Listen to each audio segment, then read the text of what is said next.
Hello，聽唔聽到？聽到 ，Hello。係其實我而家唔喺香港嘅。啊，你邊度？我而家喺菲律賓。菲律賓？吓。咦？點解菲律賓啊？旅遊緊啊？我喺菲律賓坐緊監嘅。吓？菲律賓坐監？可以打電話？可以打電話嘅？上網都得啦，我都係上網聽你節目嘅啫嘛，我而家聽唔到現場噶。我知，上網就唔出奇，但係打到電話噶，俾你打電話噶。咁有手機噶嘛？我唔知啊，即係我唔知佢哋係可以寬鬆到俾你傾偈定點樣噶嘛？係唔可以嘅，唔可以嘅，偷雞嘅。呢啲咁嘅貪污國家，有錢乜都得噶啦。我偷雞嗱，你講偷雞咩都得啦，係咪先？貪污國家總之有錢咩都得噶啦。哦，你坐緊監啊？喺菲律賓？係啊。哦，係啊，真噶。OK。喂，點先？你係咪想講改變啲嘢定點啊？你想聽我以前香港啲嘢定？其實呢邊監房啲嘢就基本上就冇咩特別咯。咁死人冧樓日日都有噶啦。係，佢哋都唔當一回事啦，係咪？如果佢當嘅說話，我哋香港之前係咪？嗰啲團友嘅生命就唔會俾佢即係當係地底泥啦，係咪？不如講我以前香港兩單嘢啦，好嘛？好，你講。咁我以前我喺青衣住嘅。係。咁喺青衣碼頭附近嗰個私人屋邨啦吓。哦 ，OK。咁租嚟住嘅嗰陣時係。咁其實初住嗰度咧冇咩嘢㗎。係。咁大約住咗半年度啦，咁有一排就覺得唔舒服啦。總之，咁我嗰陣時係翻工放咗屋企就覺得唔舒服噶啦。係，總之就係有啲嘢，即係好似係有第三者喺度噶啦。哦。咁嗰陣時係98年嚟噶。係。咁好記得嗰陣時咧，無線上晝播緊新紮師兄嘅12點，翻重播新紮師兄嘅。咁我夜晚就錄咗佢啦，夜晚就翻屋企就睇啦咁樣噶。咁有一次咁好記得翻過去咧，好攰啦，唔想睇，咁同女朋友屋企住，同女朋友一齊住啦吓。係。咁咧突然間部電視機開嘅喎，佢會。自己開着咗。即係冇可能會碰到佢嘅。咁跟住又開咗2-3秒，自己熄咗喎。咁電視嘅嘢我哋仲當係。係啦，冇錯啱啊，係冇嘢啊。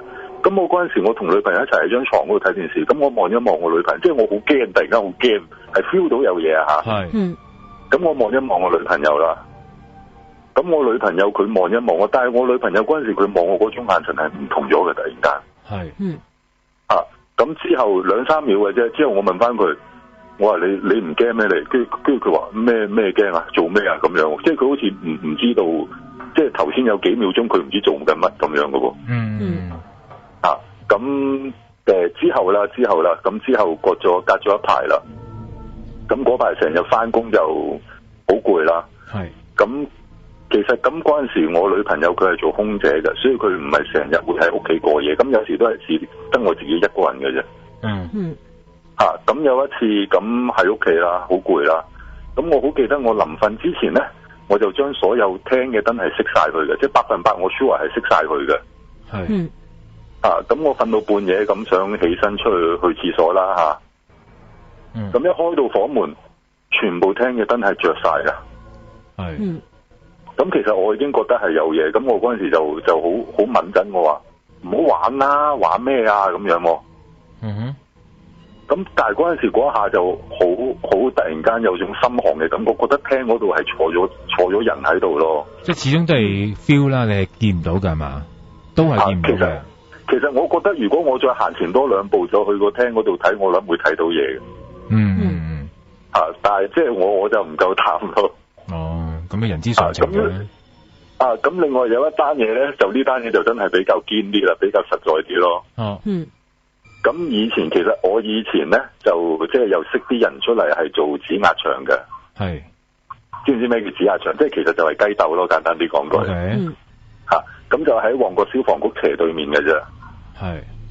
正門斜對面旺角消防局。咁嗰間嘢而家應該執咗噶啦，都係好多年前啦。咁上去捧個朋友場啦，叫做個朋友喺上面做中房啦。咁個朋友話：喂，呢排有啲有啲北方街嚟好正啦，上嚟玩啦咁樣啊嚇。係。咁我上到去啦，入咗一間美房，呢件事堅㗎啫。咁跟住條女嚟到啦。咁條女嚟到，咁佢梗係入廁所，佢先沖涼啦。佢問：喂，先生你沖咗涼未？你沖唔沖？我話我沖咗啦，唔使啦。咁佢入廁所啦嚇。係。咁佢入廁所，佢一入廁所，跟住佢即刻行翻出嚟。哦。佢同我講：喂，老細，你玩3P，你早出聲啦，要加錢㗎咁樣。因為裏邊仲有一個，我見到。係啊。嚇。係啊，真㗎，佢係咁樣同我講，即係佢，但係佢唔驚咯，佢好自然同我講，佢話老細你玩3P出聲啦，加錢㗎嘛，冇所謂啊咁樣。佢梗係唔驚啦，以為真係有個女仔喺度。係啊，咁我跟住，咁我心諗，哇唔係啊，哇！咁講真，你係冇叫多個㗎係嘛？即係你明唔明我講緊乜嘢而家？我梗係知啦，咁我而家問緊你係真係冇叫多一個上嚟㗎嘛係咪啊？即係佢講緊入邊廁所入邊嗰個梗係男嚟㗎啦，唔係女啊！哦，見到個男喺度啊？我以為係女添。我都以為係女啊。係我冇諗到係男。係男啊！sorry，咁你聽住啊，係男嚟㗎。咁我行翻出去，我同我個 friend 講，我 friend 做中房，我話喂，我話你唔係揾啲咁嘅嘢嚟同我玩啊！跟住佢話，喂咩事啊？咩事啊，大佬咁樣。咁跟住條女咧又行翻出嚟話。我做咩呀，老細你？咁你係唔係噶？喂，講真句，你係3P你就加錢啦，同埋你要打電話同我老豆講啊，要加鐘咁樣啊吓。係。咁跟住我即係我個 friend 我中房，佢聽到佢之後佢就話：阿女啊，你落翻去先啦。呢個老細佢話唔啱啊，佢咁樣，即係佢話我唔啱啊，即係唔啱嗰條女啦，彈佢鐘。係。咁跟住條女落翻去之後咧，咁跟住我嗰個 friend 咧，佢就話。咁佢就同我講出原來前晚喺度發生咗啲嘢啦。係咩事啊？前晚咧就有個人喺嗰度死咗。哦。就係嗰間房。就係嗰間房。點樣死啊？係馬上風啊？唔係，佢呢個人死嗰人咧係我呢個朋友嘅朋友嚟嘅，但係嗰啲道友嚟嘅，其實。哦。咁佢夜晚冇地方瞓，咁飲完酒就叫我朋友招呼佢上去瞓覺咁樣嘅啫。係。咁咧就唔知話瞓咗粒零鐘，咁就即係我朋友入去敲佢門，即係大家朋友啊嘛，就話喂出嚟飲啤酒啦咁樣。係。咁敲佢門咧，佢入邊就香咗啦。咁係唔係拍針拍過龍就唔知啦呢啲嘢。哦。咁但係你有冇入去睇過啊？我係佢。條女咁樣同我講話，老細你玩3P就出聲啦，咁樣我都 feel 到唔係又話咁樣，咁因為其實我知道嗰啲場咧好多係好污糟噶啦，都唔出奇，即係複雜。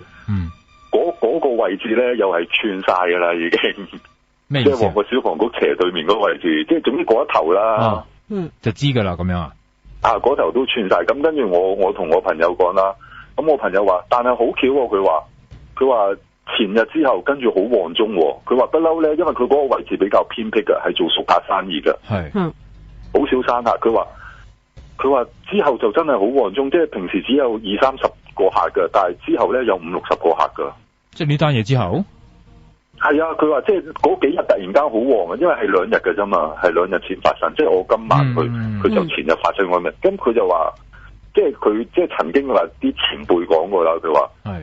有人即係撈偏門咧，呢啲咁嘅場咧，如果有人真係即係千古咗啦吓，係會大旺個場噶喎。我有聽過嘅，係啊，都有聽過，係噶有嘅，聽過係咁，即係然後跟住我 friend 咪閂埋咗個房門，佢話得第二日再買啲嘢再拜下佢咯。但係佢好似好若無其事咁咯。哦，咁呢啲即係佢都見慣世面噶啦，做開呢一個行業。佢有冇見慣我就唔知，但係我嗰陣時就好淆底咯，即係以後都唔夠膽上去。但係佢冇見到啊嘛，見到嗰個係你喺你間房嗰度。佢見唔到，係咯，個女仔見到啫。最主要見到係嗰個女仔，但係嗰個女仔好似佢係當冇嘢嘅，即係變咗，我覺得係佢見得係好實體噶咯。跟住其實即係之後本身我話喂，不如打電話問下條女究竟佢見到啲咩啦咁樣。咁我 friend 話黐線，梗係唔好打啦！你咁樣講，人哋如果知道係見到嗰啲咁嘅嘢傳出去，我以後仲使做生意嘅呢度咁樣。哦，咁即係你始終冇入去睇係嘛？即係你唔知佢喺嗰個靈體咧廁所做咩，唔知啦係嘛？哇！咁點即係熬晒大佬點行入去睇啊？你係我，你會唔會睇咧？唔係，如果佢咁講，我會喎，因為我想知係咩事啊嘛。因為當刻你冇諗住靈體噶嘛，第一時間攞部電話去影埋添啊！唔係你冇諗住靈體咩？佢咁講，你以為多個人，咁我梗係入去睇下咩人嚟噶嘛？係咪？係啊，即係照計係會咁樣咯。因為我入去嗰陣時，我先去咗廁所小便先噶嘛。咁即係你睇過嘅環境嗰啲噶啦。你睇過冇嘢嘅。即係嗰個場好熟噶啦，已經即係逢係嗰啲場好細嘅啫嘛，好似普通套房咁上下大。咁我一入去我就先去個廁所啦，然後就等條女到，咁佢又問老闆你沖唔沖涼一齊？跟住佢行入去，跟住佢一開門一行入去，跟住佢就即刻同我講：喂，你要玩咗3 P， 早出聲啦，加錢㗎咁樣。哇！咁你驚唔驚先？無啦啦咁樣講。明白。喂，我哋真係幾有興趣，關於如果你真係話喺監獄，你幾時會出翻嚟？出翻嚟2032年。好多謝電話先。好，拜拜。2032年 OK， 拜拜。陳小姐 ，hello， 好，有咩分享？我想講翻回應下黑白無常嗰個故仔。好啊。因為曾經個案我都見過，就我仔仔喺醫院嘅，咁我見到病房裏邊大概係12點前啦，夜晚。就有個人影咧，就喺個門同個牆嘅角落頭伸咗一半身出嚟，跟住之後就唔見咗。咁隔咗幾秒咧，咁就見到2張病床中間就企咗個人喺度咯，個影嚟嘅，即係透明。跟住佢就望下第一張床咁樣，俾我感覺。跟住就行埋嚟我仔仔嗰個床嘅右手邊嘅角落頭。當時我都好驚，唔敢再望咯。咁後尾我就打電話問個醫生嚟巡房未？醫生話冇咁早啊。跟住我就鼓起勇氣，好彩手袋裏邊有啲即係護身符啦。咁我都走。咁第二日當我去探我仔仔嘅時間呢，我仔仔話翻俾我聽，就發咗個噩夢。琴晚黑，咁我仔仔就話夢到有個人掹佢啲鹽水喉呢，就出晒血，跟住同佢扯皮啊！大力一扯我仔張被咧，我仔就扎醒咗，就望到個床尾企咗個黑色嘅人，個頭冚住咗一塊嘢咁咯。哇，都幾驚！因為我仔仔唔知我前一晚見到啲嘢嘅，因為佢瞓咗覺嘅。咁即係而家係想嚇親佢。個口供係啱咯，咁講係咪？要咁講係咪？即係我見到就冇通知佢，佢瞓咗，打咗針食藥。咁第二日我去探佢，佢自己主動話夢到一個好似發夢，咁到最後驚醒嗰一刻係嗰人搶佢張被咯。不過另外仲有就我爸爸曾經都係做一個胃癌嘅手術咧，後期就去咗一個療養嗰啲寧養院啊。喺邊度？我都曾聖母寧養院喺黃大仙嘅。咁我就見到佢探親我爸爸嘅時間咧，佢病房裏邊咧就有一個好似啲透明人喺隔離張床咧好似揭排版嘅。咁第二日嗰個人就走嘅。我曾經見過3次呢個情形喺嗰間醫院。即係3次都係咁樣走，都有人走。都有人走，第二次呢，咁因為我爸爸就已經急轉末期啦，去咗近姑娘嗰個病房。咁第二次我見呢，5點零鐘，咁又係同樣嗰個人係下半身好似藍色牛仔褲咁嘅，好快行得。咁啊入咗嗰間中間嘅病房呢，跟住第二日又有一個走。第3次呢，我就見到佢呢，夜晚7點幾入去爸爸間房，跟住我話俾我哥哥聽，因為我哥哥即係都係做警察，都係信呢啲嘢嘅。咁我哥哥話可能爸爸都有事。到第二日呢，9點幾，我爸爸夜晚就走啦。即係我見過3次，即係好似嗰個觀聽眾講話黑白無常，我見嗰個呢就係下半身嘅，見到隻腳好似着藍色牛仔褲。但係見到佢個動作咧，第一次咧喺我爸爸第一間房就貼隔離床個白白嗰個排版啊，即係好似企喺度貼排版，但係透明嘅，5點幾嘅喎，係。咁會唔會好高咧？你會唔會即係估計到佢係好高定係唔係嘅咧？都好同一般男性咁高嘅，即係唔正常人即係5尺11咁上下啩。其實我都有個問題係睇唔睇到對腳嘅？呢個睇到喎。第二次我睇到，即係入我爸爸中間間房嘅時間咧，我見到藍色嘅好似牛仔褲咁咯。即係佢行得好快。我諗係每個人睇嘅唔一樣，但係嗰個靈體工作咧就應該係一樣噶啦。即係你嘅接收佢嗰個嘅畫面可能唔一樣係嘛？咁但係佢所做嘅嘢就可能真係嚟帶人走咁樣咯，可能係真係。即係3次咯，3次見到都有人走，第3次最尾嗰次就我爸爸走咯。明白。好，我就係回應呢啲啦。多謝你電話。好，唔該晒，好，拜拜。喂，你好。嗱，咁啊都係我哋聽咗節目之後咧，原來就想揾阿先條師傅睇一睇，究竟自己發生過咩事係咪？ 90後。係啊。啊，90後嚟㗎，你係？係啊，我係90後嚟㗎。不過你把聲係成熟啲㗎喎。係㗎。係咯，我越嚟咁媽咪級啲。唔係。係嘛？好啦，唔緊要啦，嗱，年紀冇關係啊。嗱，最緊要咧，今晚先講講你嘅個案嘅，就幫你分析下點解嗰個時候有機會接觸到咧。咁好，講嚟聽下。嗰陣時其實我由開始08年嗰陣時開始接觸啦。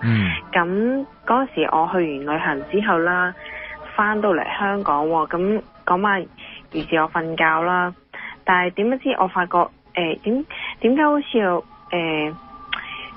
有把聲同我講嘢咁，我初頭以為我自己好攰啦，咁都冇懷疑啦，咁繼續瞓覺啦。咁點不知第二次都係咁樣喎，咁我開始有啲懷疑啦。咁然之後都唔理啦，繼續瞓覺。但係第3次呢，佢真係控埋嚟想同我講嘢喎，係直情係好清晰咁，我係未瞓着覺，好犀利。跟住然之後直情係佢控埋嚟，但我聽唔到佢講啲咩㗎，因為佢係好低頻率咁樣發出一啲聲音，指陣咁樣嘅。唔係，佢直情係咁樣咯。越佢講嘢嘅時候咧，越控越近咯。咁跟住，但係從來都聽唔到佢講啲咩噶。咁跟住後尾我好驚啦，打俾我個朋友啦。咁然之後我朋友話：咁你去咗屋企瞓先啦。如果你真係咁驚嘅話，逗留唔到喺屋企。咁跟住我去咗我朋友屋企瞓啦。咁瞓咗一晚之後，第2晚再翻屋企啦。如是啫，其實都係一樣嘅。同埋嗰排嗰啲時間咧，我係發覺咧，無論我去到邊度咧，佢都係會跟住我噶。其實你會唔會擔心係自己太過情緒上嘅問題嚇，等等嘅嘢出現呢個問題咧？其實嗰陣時我都有懷疑過㗎，因為我屋企人，我嗰時都好困擾啦，跟住我同我屋企人講啦，咁但係佢哋就話俾翻 comment，我就話你係咪會好攰啊？可能精神衰弱啊，又或者瞓得唔係咁好，所以有啲情況。跟住我都叫咗我啲朋友陪我一齊瞓，睇下我聽到嘢，佢哋有冇聽到。但係我朋友當我聽到嘅時候，我話俾佢知，佢話佢同樣亦都聽到。真係？係啊。你係咪一個人住㗎？係啊。我一個人住嘅，咁跟住到嗰陣時啦，咁我朋友都聽到啦，咁我諗應該就唔係一件，即係唔係淨係我一個人聽到。咁跟住後尾啦，我就諗盡辦法搬屋啦。咁隔咗1年到啦，我終於搬屋啦。咁跟住然之後，我搬咗屋啦，搬咗去第2度地方啦，我都冇嘢嘅嗰陣時。不過呢，話說我搬咗屋之後啦，咁我啱啱搬出去嗰陣時呢，我隔離有家人呢，佢就啱啱搬入嚟舊屋嗰度。咁跟住然之後咁啱呢，嗰陣時我有一次去剪頭髮喎，咁遇到一個 hairstyle，原來嗰個 hairstyle 就係我以前我啱啱搬出去，跟住然之後佢搬入嚟嗰個鄰居咯。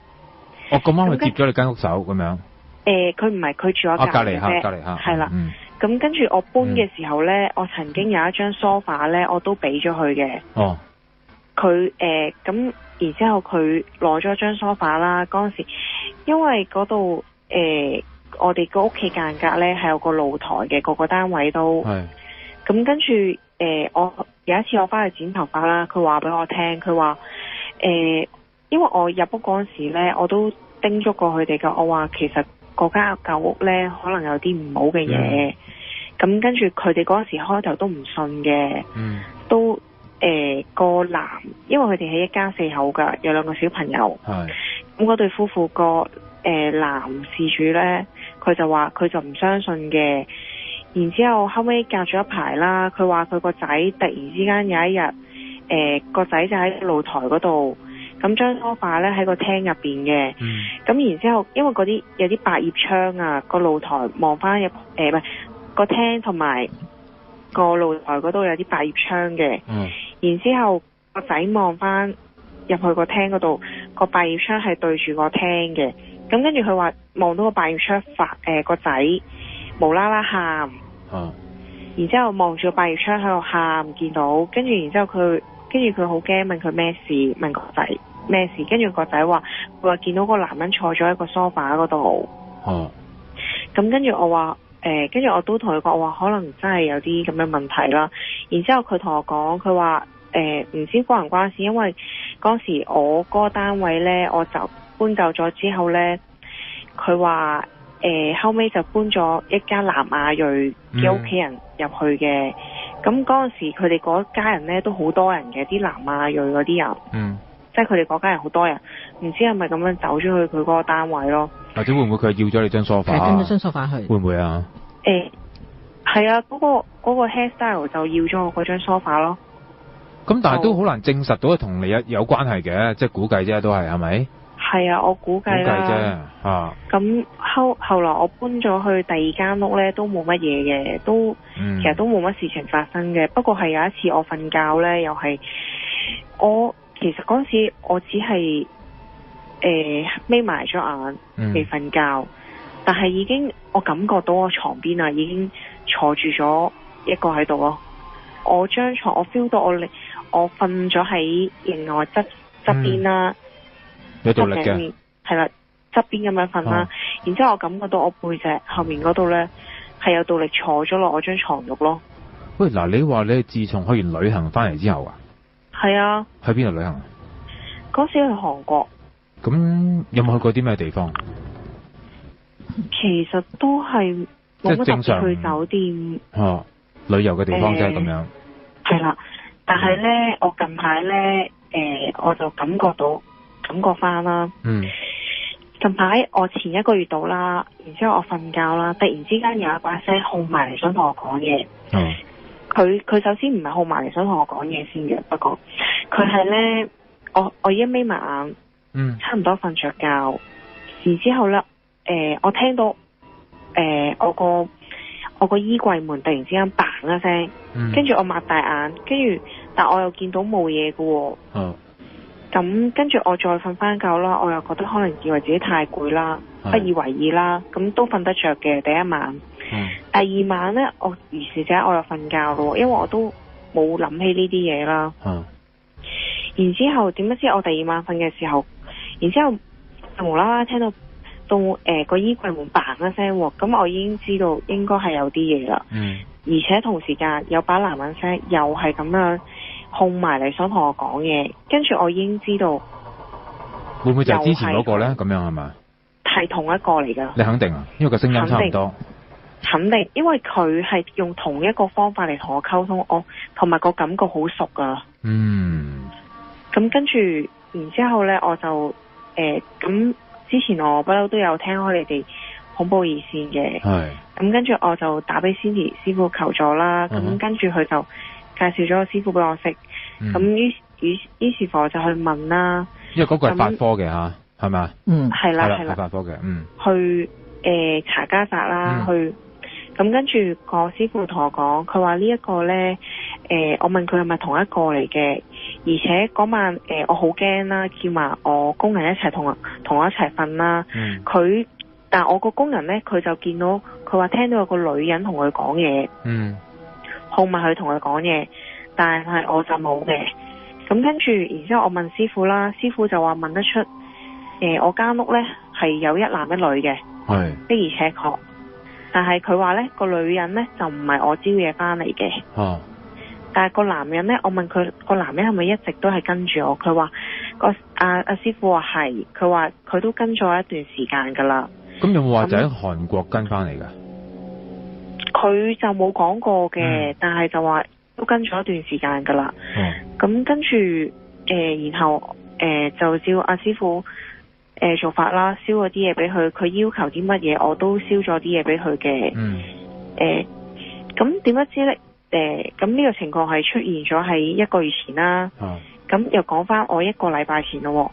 我1個禮拜前咧，我又感覺到佢，因為燒咗嘢，佢正常佢要走噶啦嘛。佢唔可以再照計係啦係啦。咁點不知咧？1個禮拜之前咧，我又感覺到佢翻嚟。都係咁嘅方式。佢都係同一個。係。咁點不知咧？我就再去問阿師傅咯。我話：咦，點解佢會又再翻嚟嘅？之前都燒咗嘢俾佢，都應承過話會走。跟住點不知師傅話叫我琴日我就落咗去再問啦。阿師傅話原來呢一個男靈體咧，問翻佢係姓梁㗎喎。問到姓梁添啊？係啦，咁就已經好奇怪啦。我話咁啊，跟住阿師傅同我講，佢話問過佢係姓梁，其實佢應該係你屋企人嚟㗎喎，有可能。你都係咁咪問？係你都姓梁㗎係喎。係啦，咁我就已經覺得好奇怪啦。咁阿師傅再問我，會唔會係你媽咪佢以前可能係啦？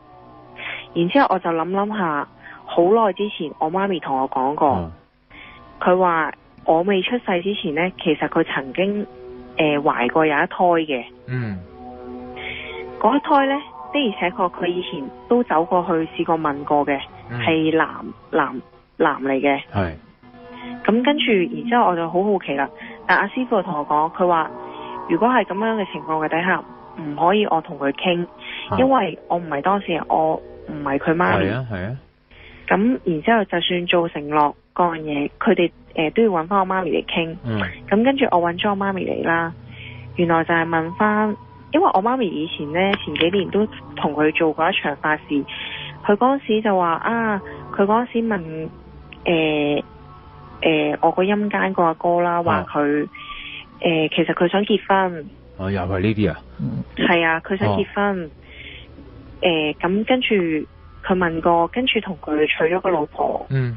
但係佢嗰陣時跟住然之後會擺上去神台嗰度嘅，應該做一啲法事去請翻佢翻屋企，跟住再擺神台啦。咁跟住阿師傅都曾經問過我，佢話阿師傅問過我，佢話你媽咪擺上神台嘅時候係應該點樣㗎？因為可能要燒爐票啊，做啲儀式嘅，同埋個香爐嗰個香爐係點樣擺啊？供佢哋食嗰個香爐係應該點樣擺？跟住我問過我媽咪，佢話同個祖先擺埋一齊咯。咁跟住咁阿師傅就話其實唔應該係咁嘅，因為佢哋要即係佢哋係啦，因為唔應該平排噶嘛，係咪？係啊，咁可能佢有啲要求想翻嚟揾我幫手。咁所以基本上件事係未解決嘅，咁於是成日纏繞住你啦。即係你媽已經做咗啦，已經。係啦。點知就即係程序上有啲嘢錯咗。係啦。係啦，所以佢就即係佢呢幾年陸陸續續都有翻嚟揾我咯。嗱，咁即係嗰個男嘅咧就係你哥哥啦，咁講啦，係咪？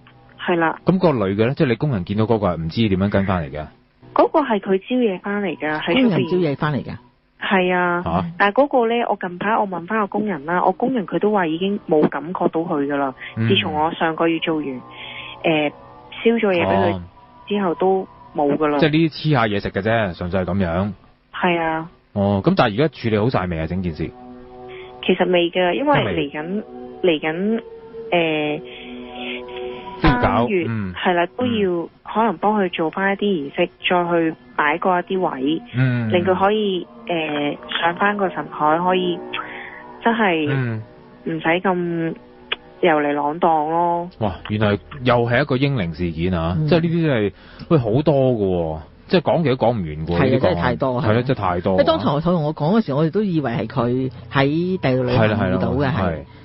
係啊，因為我初時咧，其實我以前咧，我曾經都試過拜過佢啊，要求過啊，比如你走啦，唔好再跟住我啦。我媽咪都做過幾次噶啦，咁跟住，但係我唔明點解佢燒咗咁多嘢俾佢，又或者今次直情揾埋師傅啦，同佢傾，佢都唔走咧，佢都可以翻嚟揾翻我咧，我就覺得好奇怪咁。可能真係有啲嘢未妥善咯，同埋佢喺坐得唔安樂咧，嗰啲諸如此類咯。冇錯。係咯。嗱，呢件事如果咁，其實好明顯嘅喎，係因為有晒原因啊嘛。係啊，咁跟住我哋就同佢印證啦，因為佢嗰時佢同我講嗰時咧，咁我問佢係咪08年啦，咁佢話係08年，因為08年呢嗰時咧就係佢命宮啦，係天同太陰啦，咁佢天同化忌，咁嗰年流年咧就係天機化忌，咁有啲地空地劫一樣人沖晒嘅啦已經。咁但係呢個英靈冇揾你媽媽咩？即係佢冇感應過。其實我媽咪咧，佢就同我講，佢話佢嗰時問過咧。佢問過米嘅，佢話佢好好，仲保佑佢不過久唔久都會跟住佢嘅。但係咧，因為我同我媽咪咧住咧係分隔兩地㗎，佢以前係久唔久先會翻嚟香港啦。即係佢唔係香港㗎，原來。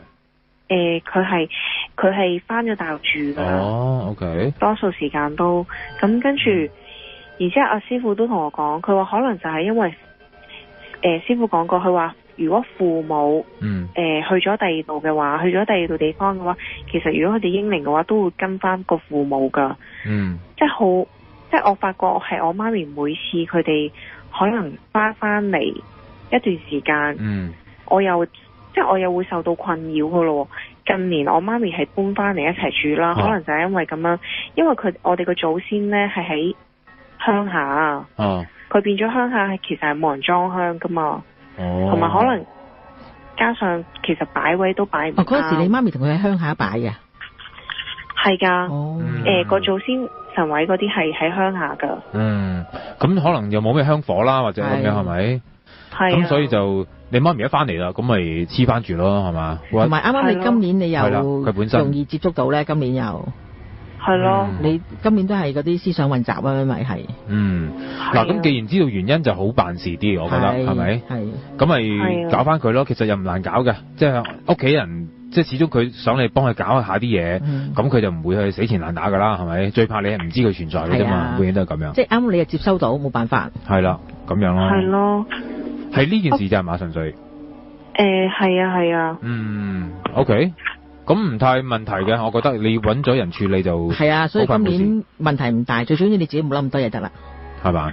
係咯，我都其實想盡快，即係完成咗呢件事，無論幫到即係我陰間嘅哥哥，係定係即係對於其實我嚟講都影響我運程啊。有㗎，係㗎，因為佢08年嘅運程真係唔好，係今年嘅運程都唔好。因為你又會驚嚇咩事咧？所以我咪話叫你今年你嗱嗱聲搞掂晒。咁佢話因為佢今年讀書唔入腦啊，係成日記唔到啊。咁如果你能夠嗱嗱聲搞掂啲嘢咧，你反而時候會記得入腦。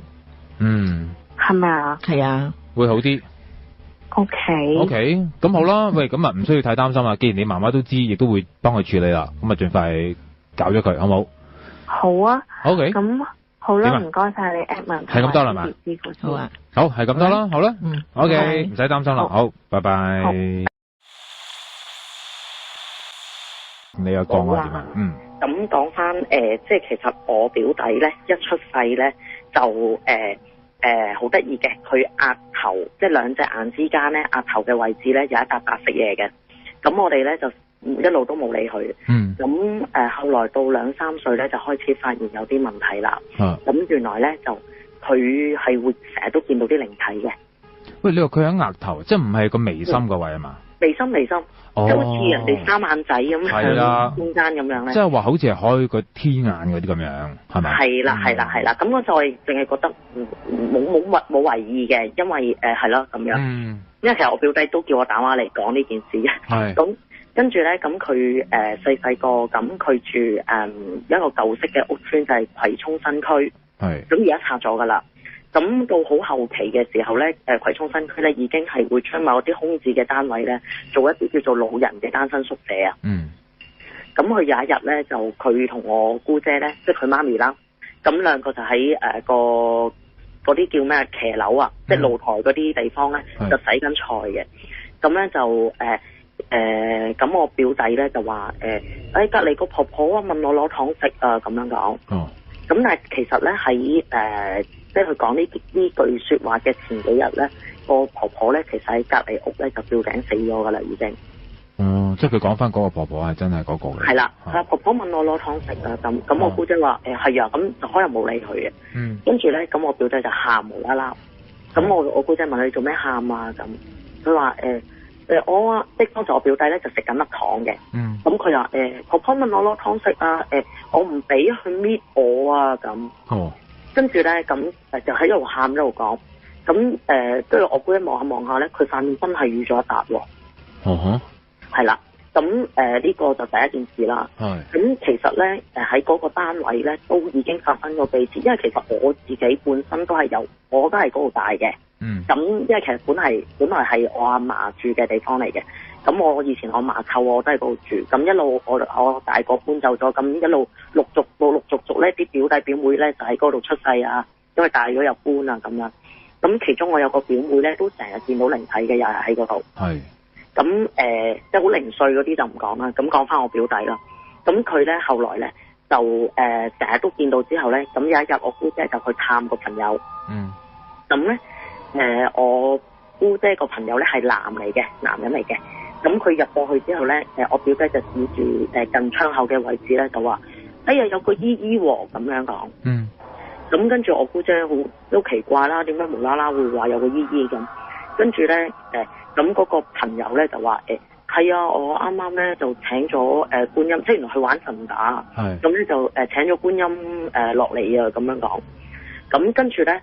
咁我姑姐都驚嘅，咁跟住嗰個朋友就話唔係喎，觀音話想同你個仔傾，即係可能見下傾幾句話有緣喎。係啊，跟住咧就叫咗我表弟就入咗一間房，即係佢其中一間睡房冇人嘅。咁好啦，咁唔知隔咗某段時間啦，即係得我表弟一個，當時都係3-4歲到嘅啫。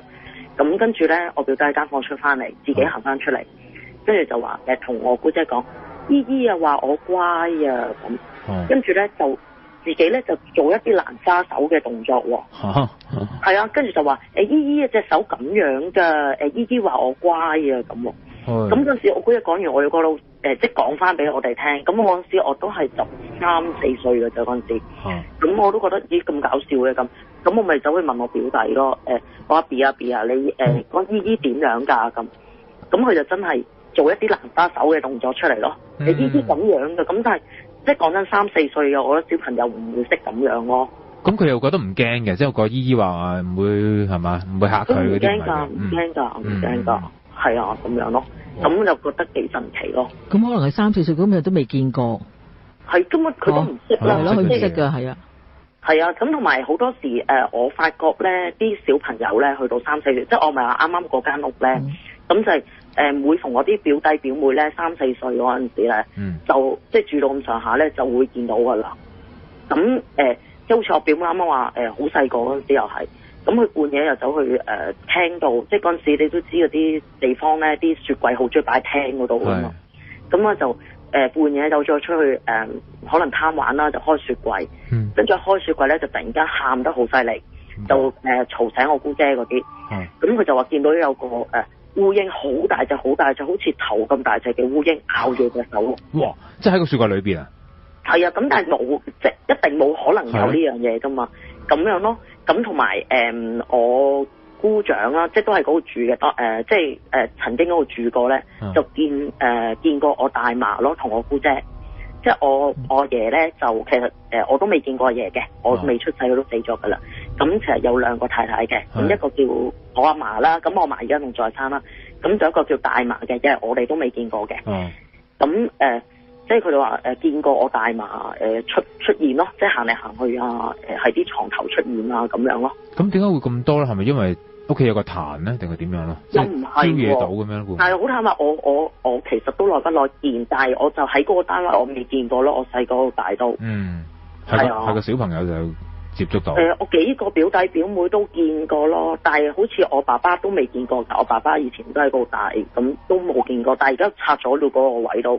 咁佢嗰個笪嘢仲喺咪喺度啊？而家係講sorry 唔記得咗跟進翻。咁咧，咁佢就係見完嗰觀音之後咧，咁嗰個朋友咧就話喂唔得喎，佢成日見嘅喎，咁諗咧就話要同佢封眼。咁封咗之後咧，就應該冇見過啦。但係咧就我唔知係咪呢個因素啊，定係佢越嚟越大個仔咧，真係冇咗嗰笪嘢啦。會㗎，其實係。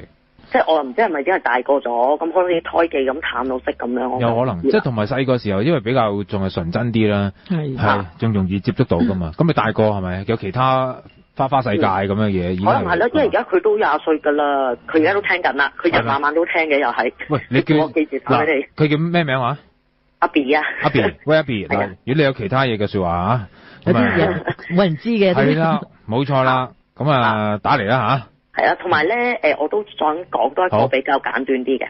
咁我前晚咧就翻屋企搭巴士喺銅鑼灣搭翻嚟元朗呢邊嘅。係。咁咧我係衰冇帶 headphone，咁我想聽你哋個節目。咁我費事嘈到其他人啦。咁我咧就教到好細聲。懟埋隻耳度。係啦，即係好衰咁啦，其實。咁我聽緊嘅時候咧，咁我一路望住出邊，即係冇嘢望啊嘛，咁我咪望住個窗咯。係。咁聽到我唔記得講到邊噶啦，當時我咧就望到個窗個倒影咧，咁就有一個好模糊嘅，真係好模糊嘅，就好似擁埋個頭喺我個電話隔離一齊聽緊。嗰度喺邊度嚟㗎？已經去到？去過咗，首先過咗西隧。已經喺九龍嗰個叫咩啊？元芳咧，即係元芳對出大喺公路上面啦，3號幹線嗰條係咪叫？我都唔係好識嗰啲路名。咁係點樣咧？係咪反應嚟嘅咋？咁多窗？嗱，第一當時架車我諗得10個人到嘅啫，上層都坐上層嘅。係。咁樣咧就，但係好模糊嘅，好似一陣煙咁樣嘅啫。係。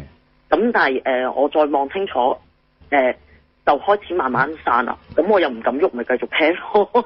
咁佢喺出邊定裏邊㗎？你覺得？應該係，我覺得係喺我隔離咯。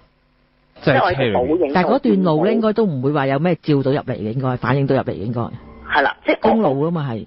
係啦，公路啦，咁同埋唔會咁穩定㗎嘛。即係如果公路係，如果我望應該望其他嘢係景色係會一路去㗎嘛啲景。即係咁，你隔離有冇人坐？冇。周邊係冇嘅。我當時呢，你節目都11點半先開始啦。係。咁我記得我翻到屋企都12點半咯。咁應該都好夜，冇乜人㗎啦，得翻10個8個人嘅啫，上層都係。咁所以下次唔好咁樣開住個 speaker 聽啦。一齊聽嘅嘛。咪 headphone 冇事，因為 headphone 基本上我當佢聽唔到嘛，其實係。但係係咯，即係我又驚嘈親人，就教到好細聲嘅特登。係嘛？咁可能佢又覺得好細聲，嗡埋嚟聽咁樣。最想聽嘅。係啊。但係我嗰下我都算鎮定㗎啦，即刻唔喐，我又唔敢熄咗佢，乜都唔敢咁樣咯。係。即係可能佢唔中意。係啊，佢撳翻着你啊，大鑊真係。咁跟住都冇乜嘢啦，係咯，就冇事啦咁樣咯。好啦，唔該晒你。OK，好唔該你。拜拜。